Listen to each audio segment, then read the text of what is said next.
هرکی اسپری باشه بگیرش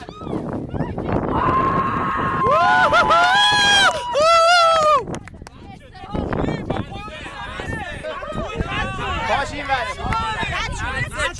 چوبینه ها بابا چوبینه ها چوبین جاست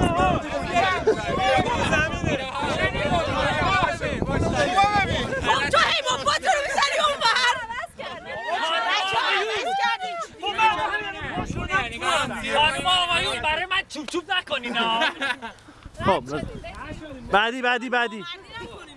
آرش سوخت از شما یکی دون سوخت نه هیچ کس نسوخت بابا آرش سوخت دیگه نامرد هیچ کس نسوخت نه آرش سوخته داور آقا هرچی داور گفت دیگه هرچی داور نه بدنش تو زمین بود بدنش اینجاست تو زمین ببین دیگه داور هرچی گفت بس نکنیم نه بابا ببین 4 تاش اینجاست 4 تاش اینجاست یکیش اونجاست مسئول نابسامانی آقا گوش بده هرچی داور گفت قبول میکنیم که پا شدم چوب همه این برام به جا میام برو به جا شما هر سرش نه داور آقا هرچی میگه قبول کنیم دیگه سهر وایسا بیرون برو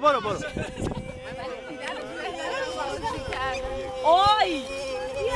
یزا برگرد این گاوه بودن آه بگم باب نکن داور وجود جو استوده من اصلا نفر خودم بیا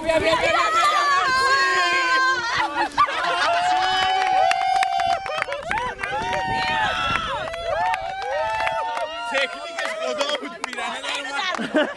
آره پیرنش در آورد اون کلیمه تومه است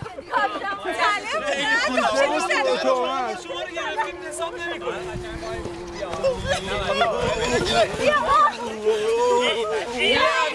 یه داره دیگه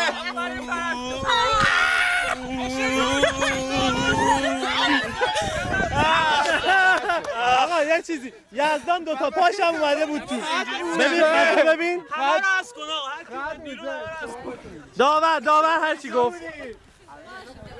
من از اون دو تا آدم اون لحظه یادش خط کجا